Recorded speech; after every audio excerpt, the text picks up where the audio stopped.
Everyone, welcome to my channel physics by Neetu. हमने अपने last वाले लेक्चर में क्लास 10th चैप्टर 11 इलेक्ट्रोस्टैटिक्स का इलेक्ट्रिक पोटेंशियल डिफरेंस के बारे में अंडरस्टैंड किया था। उस टॉपिक से रिलेटेड हमने एनसीईआरटी के क्वेश्चंस भी किए थे और प्रीवियस ईयर्स के क्वेश्चंस भी डिस्कस किए थे। देखो, आज हम स्टार्ट कर रहे हैं ओम्स लॉ। बहुत इंपॉर्टेंट टॉपिक है ये भी। यहाँ से भी क्वेश्चंस मैक्सिमम टाइम पूछ लेते हैं एग्जाम में। देखो, ओम्स लॉ क्या है। देखो, मान लो ये आपके पास कोई कंडक्टर है। अब इस कंडक्टर पे हमने किसके साथ कनेक्ट किया, इसको एक बैटरी के साथ कनेक्ट किया, है ना। बैटरी आपको पता है। देखो, अगर एक ही यहाँ पे है, ये रिप्रेजेंट करता है सेल को, positive terminal and negative terminal. जब हम बहुत सारे सेल्स को क्या करते हैं, सीरीज में कंबाइन कर लेते हैं, सीरीज में ज्वाइन किया, देखो एक सेल, दूसरा सेल, तीसरा सेल, तो वो क्या बन जाती है, बैटरी बन जाती है। ठीक है। जब हमने किसी कंडक्टर को बैटरी से कनेक्ट किया तो उसमें से क्या होता है, कंडक्टर से करंट फ्लो करना स्टार्ट करता है। So according to Ohm's law, अगर हम कंडक्टर के एंड्स में पोटेंशियल की वैल्यू को इंक्रीज करते हैं तो करंट की वैल्यू भी क्या होगी, इंक्रीज होगी। जितना ज्यादा हम पोटेंशियल डिफरेंस होगा कंडक्टर के एंड्स में, V की वैल्यू होगी जितनी ज्यादा, उतने ही ज्यादा करंट जो है उसमें से फ्लो करेगा। Means V is directly proportional to I। Potential difference को हम कैसे डिनोट करते हैं, V से, और करंट को I से। तो V is directly proportional to I। But ये कब होगा, प्रोवाइडेड जो भी आपके पास फिजिकल कंडीशंस हैं।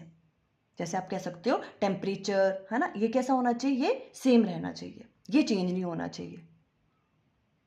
उस कंडीशन में V is directly proportional to I। जितनी ज्यादा पोटेंशियल डिफरेंस की वैल्यू होगी कंडक्टर के एंड्स में, उतना ही ज्यादा उसमें से करंट फ्लो करेगा। तो आप कैसे राइट डाउन करोगे, देखो, according to this law the potential difference V across the ends of a metallic conductor is directly proportional to the current flowing through it provided its temperature remain the same। ऐसे ही आप statement right down करोगे, exam में अगर आती है। Clear, आपने याद कर लेनी है, बहुत इंपॉर्टेंट है ये। अब देखो, और उसके साथ फिर आप इस तरह से ये सर्किट भी बना देना। ये आपके पास कोई कंडक्टर है, ठीक है, और कंडक्टर यहाँ पे हमने बैटरी लगाई है, ये बैटरी का पॉजिटिव टर्मिनल और ये नेगेटिव टर्मिनल। और हमें पता है एमीटर को हम कैसे लगाते हैं, सीरीज में लगाते हैं।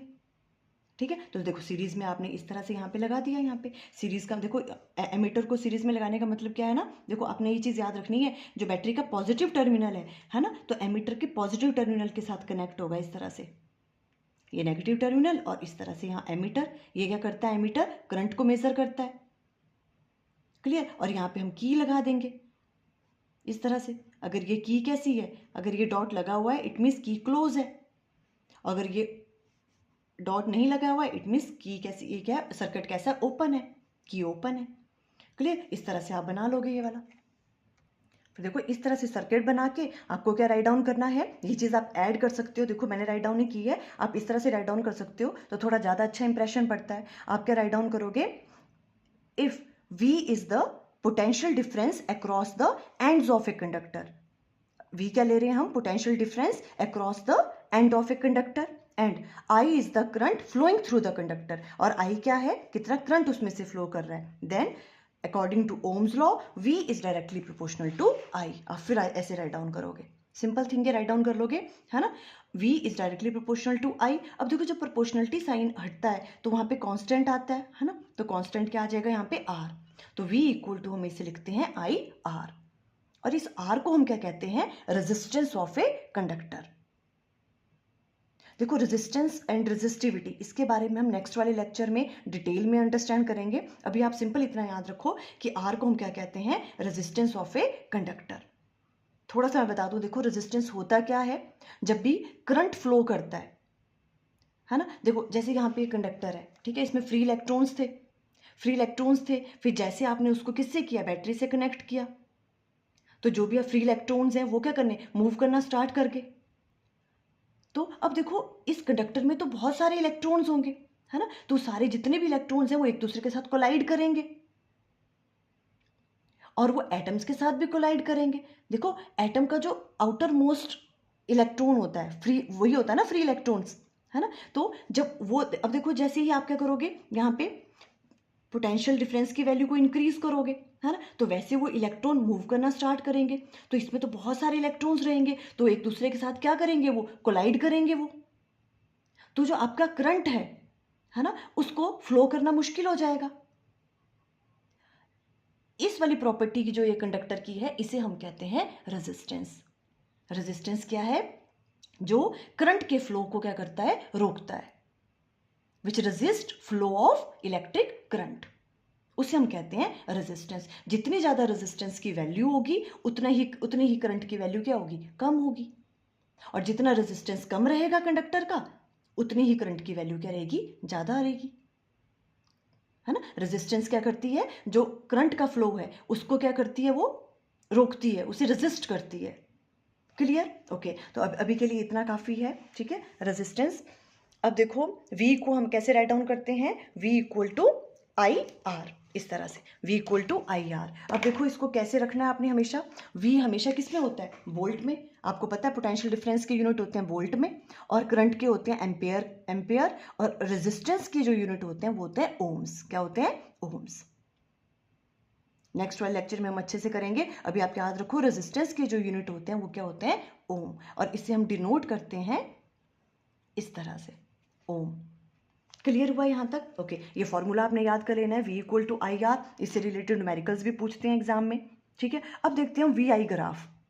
वी आई ग्राफ देखो, मीन्स वी आई ग्राफ का मतलब क्या है? देखो V ये ले रहे हैं हम यहाँ पे y एक्सिस की तरफ, और I को अगर हम ले रहे हैं इस तरह से, ठीक है, x एक्सिस की तरफ। क्योंकि कई बार ना वो मेंशन भी करते हैं कि एक्स एक्सिस की तरफ आप करंट लो कि आपको पोटेंशियल डिफरेंस लेना है, ठीक है। जैसे ये वाला कौन सा केस ले रहे हैं हम? देखो यहाँ पे इस तरफ को करंट है और इस तरफ को पोटेंशियल डिफरेंस की वैल्यू है, V वेरी कर रहा है, ठीक है। तो इनके बीच में जो ग्राफ बनता है वो हमेशा कैसा बनेगा? स्ट्रेट लाइन ही बनेगा, है ना, बिकॉज डायरेक्टली वेरी कर रहे हैं। जितना आप पोटेंशियल की डिफरेंस की वैल्यू को इंक्रीज कर रहे हो उतना ही करंट इंक्रीज हो रहा है, तो स्ट्रेट लाइन बनता है ग्राफ, है ना। और जो ग्राफ है वो ओरिजिन से पास करेगा। ओरिजिन से क्यों पास करेगा? देखो बिकॉज ओरिजिन से पास करेगा, इट मीन्स अगर पोटेंशियल की वैल्यू जीरो है, देखो अगर पोटेंशियल की वैल्यू जीरो है, कोई पोटेंशियल डिफरेंस ही नहीं है, तो करंट भी फ्लो नहीं करेगा, हमने कहा था पहले भी, है ना। तो अगर V की वैल्यू जीरो है तो करंट की वैल्यू भी जीरो होगी। इट मीन्स ये कहाँ से पास करेगा? ओरिजिन से पास करेगा, और स्ट्रेट लाइन होगा। आपको याद रखना है ऑलवेज, ठीक है। अगर आप I और V का ग्राफ बनाएं, अगर इस तरफ आप I ले लें और इधर V ले लें तो भी ग्राफ ऐसा ही बनेगा, स्ट्रेट लाइन ही बनेगा, ठीक है। अभी उसके बारे में हम डिस्कस करेंगे और भी, ये वाली चीज़ भी क्लियर होगी। ओके, अब बहुत टाइम जो है एग्जाम में एक्सपेरिमेंटल सेटअप पूछते हैं कि जो ये ओम लॉ है, मान लो आपको ये वेरीफाई करना है कि क्या सच में ऐसा हो रहा है, पोटेंशियल डिफरेंस के इंक्रीज करने पे करंट की वैल्यू इंक्रीज होती है या नहीं होती है। आपको ये चीज़ प्रूव करनी है, ठीक है। तो कैसे प्रूव करेंगे, उसके लिए क्या एक्सपेरिमेंटल सेटअप चाहिए? तो देखो इस तरह से आप ये वाला सर्किट डायग्राम तब आप ड्रॉ करोगे वहाँ पे, ठीक है। बहुत इंपॉर्टेंट है, बहुत टाइम ये क्वेश्चन पूछ लेते हैं एग्जाम में। क्लियर? तो देखो अब इसको कैसे करना है हमने, देखो क्या क्या है, अभी तक हम बना ही रहे थे, देखो ये सब चीज़ें, है ना। तो देखो यहाँ पे मैंने यहाँ पे लगा दी है बैटरी, ठीक है, बैटरी यहाँ पे लगा दी। देखो ये एक सेल, ये दूसरा सेल, ये तीसरा सेल, इस तरह से हमने बैटरी बना दी यहाँ पे। अब एमीटर को लगा देंगे सीरीज में, इसका पॉजिटिव एमीटर के पॉजिटिव के साथ, ये नेगेटिव हो गया।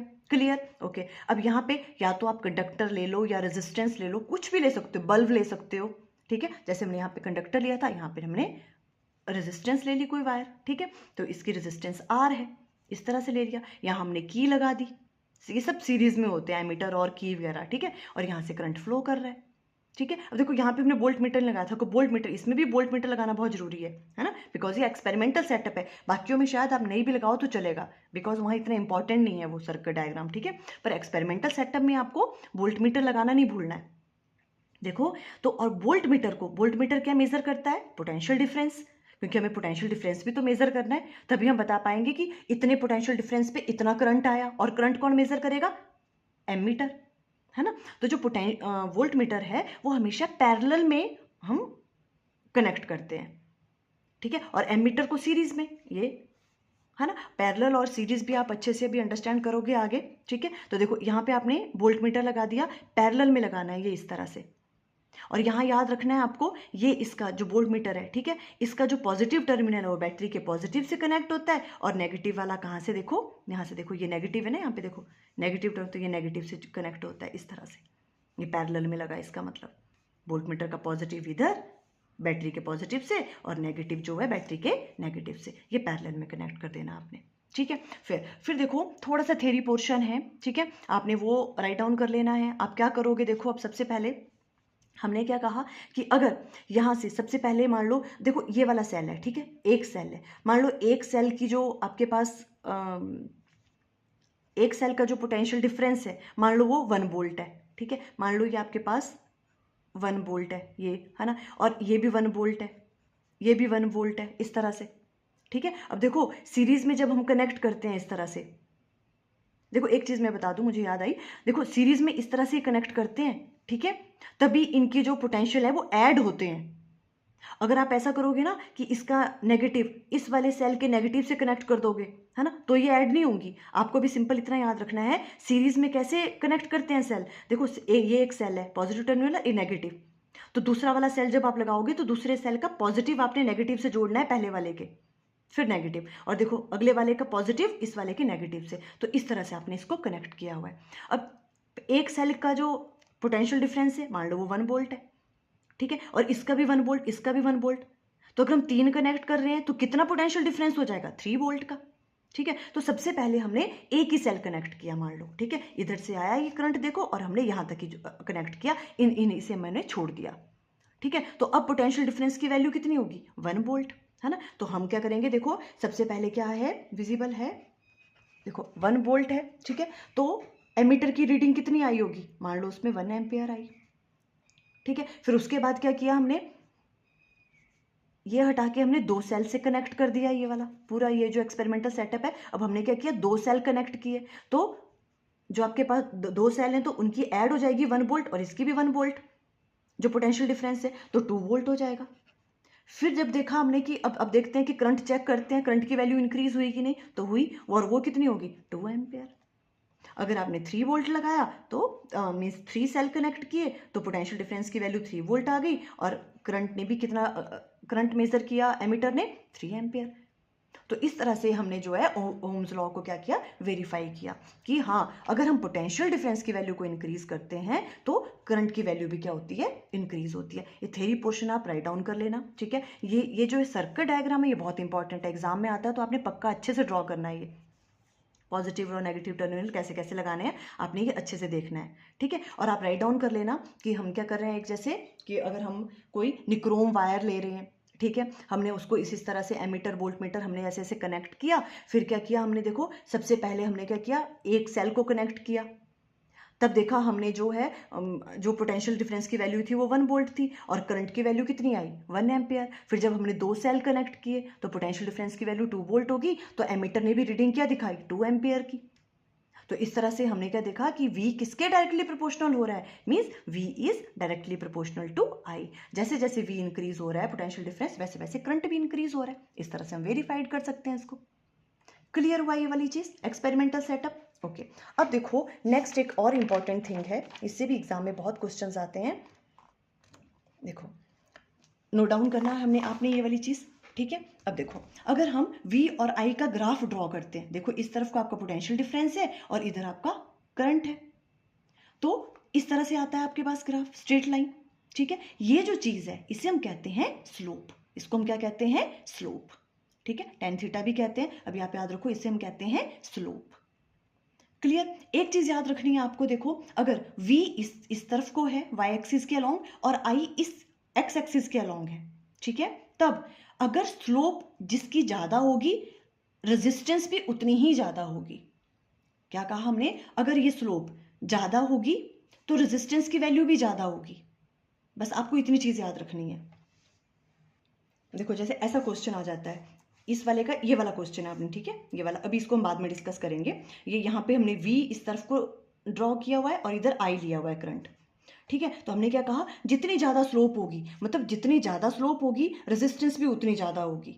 आपको ये चीज याद रखनी है। देखो ऐसे क्वेश्चन पूछ लेते हैं कई बार, जैसे आपको V दे रखा है इधर को, I इधर को वेरी कर रहा है, और इधर आपको दे रखा है कोई एक कोई वायर A है और ये B वायर है, ठीक है। अब इनसे पूछा है कि बताओ किस वाले वायर की रेजिस्टेंस ज्यादा होगी, तो हमें पता है जिसकी स्लोप ज्यादा उसकी रेजिस्टेंस भी ज्यादा यहां से, ठीक है। तो देखो A वाली की स्लोप ये है ना, और B की स्लोप ये वाली है, ये वाली स्लोप, A वाली स्लोप ज्यादा है B की कम है है ना। तो किसकी रेजिस्टेंस ज़्यादा होगी? जिसकी स्लोप ज़्यादा उसकी रेजिस्टेंस ज़्यादा। इट मीन्स जो ए वाली वायर है इसकी रेजिस्टेंस ज़्यादा किसके कंपैरिजन में? बी के कंपैरिजन में। तो आप ये वाली ऑप्शन करेक्ट करोगे इस तरह से।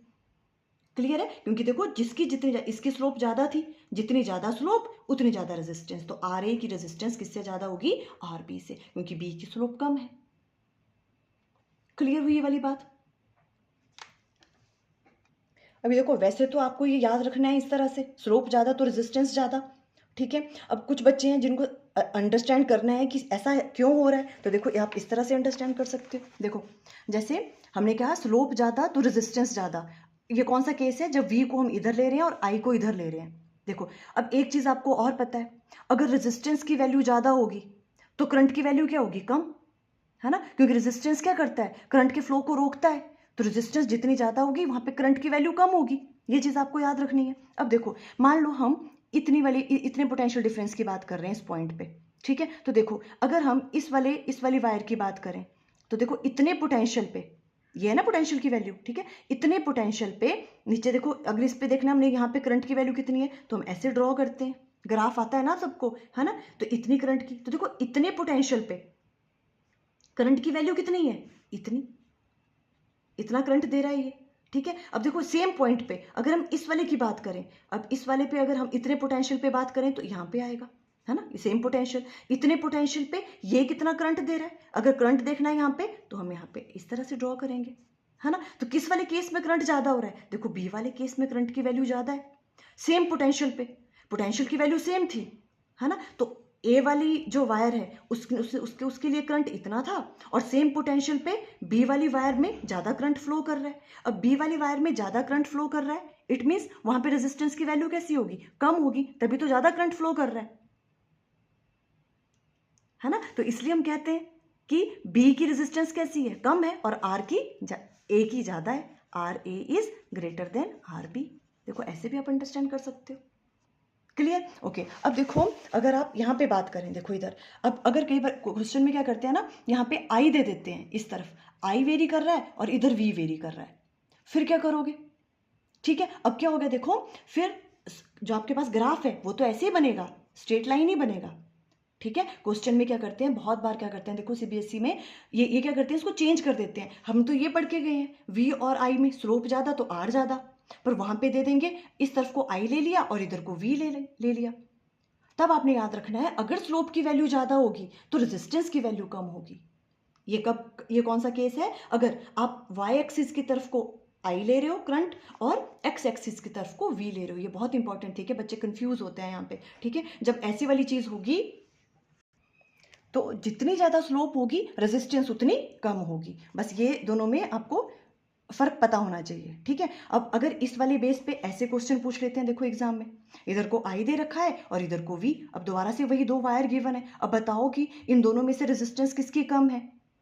तो इस वाले केस में हमने क्या कहा, जिसकी स्लोप जितनी ज़्यादा उसकी रेजिस्टेंस उतनी कम। तो यहाँ पे इसकी स्लोप कितनी है? देखो इसकी ज़्यादा है, ए वाले की, है ना, और बी की क्या है? कम है।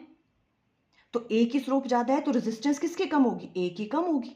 तो R A is less than R B. देखो इस वाले केस में अगर यहाँ पे आई दिया और वी दिया हुआ है तो अपोजिट हो जाता है ये इसके, ठीक है। और यही चीज़ अगर आपको अंडरस्टैंड करनी है तो देखो दोबारा वही वाली चीज़ है, जब हमने यहाँ आई लिया और यहाँ पे वी लिया तो देखो दोबारा से, अब देखो मान लो ये वाला पॉइंट ले रहे हैं हम, ठीक है। अब इतने पोटेंशियल पे, ठीक है, अगर इस वाले ग्राफ की बात करें तो इतना करंट फ्लो कर रहा है, इतना सा ही करंट फ्लो कर रहा है, सेम पोटेंशियल हमने अप्लाई किया।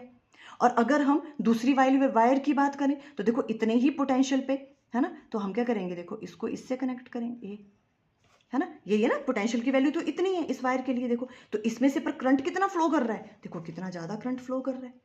अब इस वाली वायर से करंट ज़्यादा फ्लो कर रहा है, देखो ना इधर करंट ज़्यादा फ्लो कर रहा है, इसका मतलब यहाँ पे रेजिस्टेंस कैसी होगी? कम, तभी तो सेम पोटेंशियल पे यहाँ पे ज़्यादा करंट फ्लो कर रहा है और इसमें कम कर रहा है।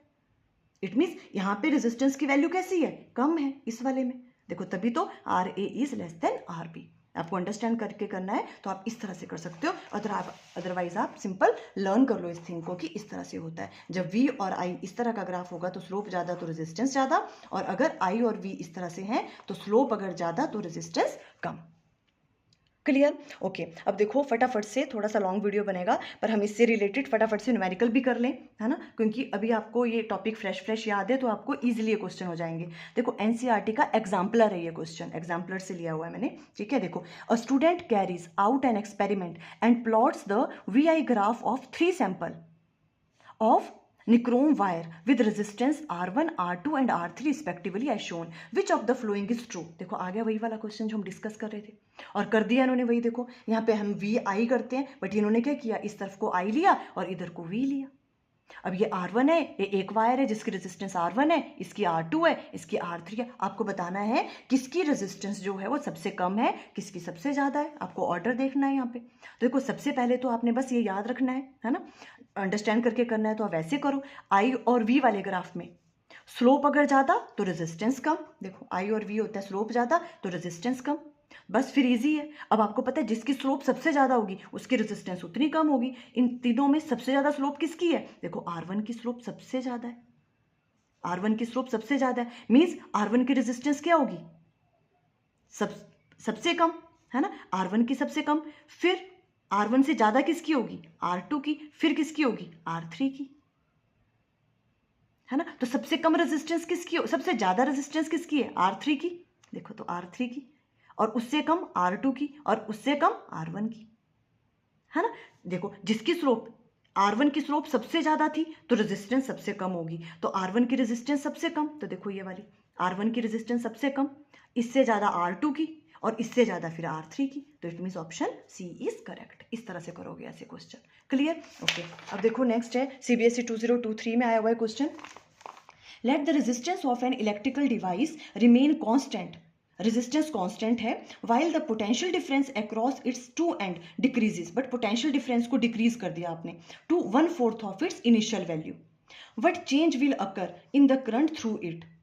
करंट में बताओ तो फिर क्या चेंज आएगा, ठीक है। State the law which help us in solving the above stated question.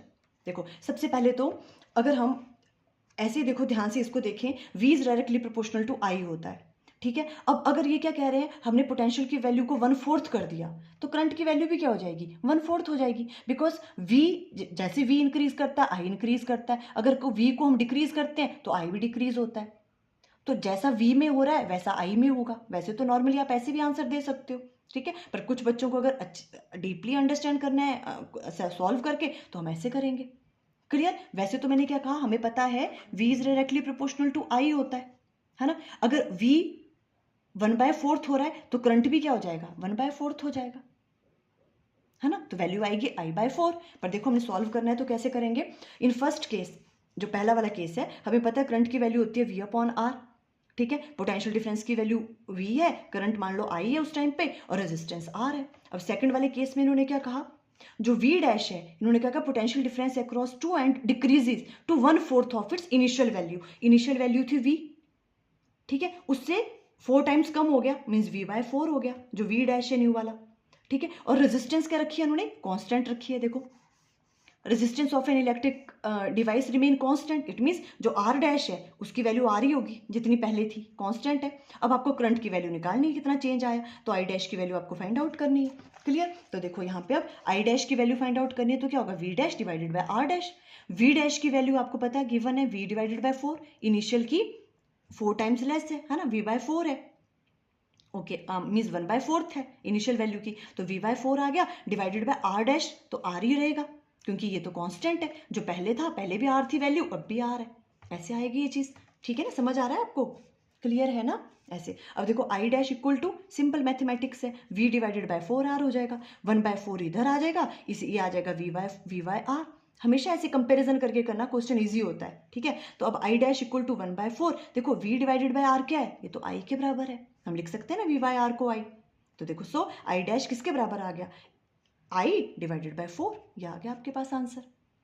और इन्होंने साथ में क्या कहा था कि आपको वो कौन सा लॉ है जिससे आपने इसको सॉल्व करने में आपको हेल्प किया, तो Ohm's law, because Ohm's law ही तो है, V=IR, वही तो हमने यूज किया यहाँ पे, है ना। तो आप यहाँ पे ओम्स लॉ राइट डाउन कर दोगे और इसकी स्टेटमेंट भी राइट डाउन कर सकते हो।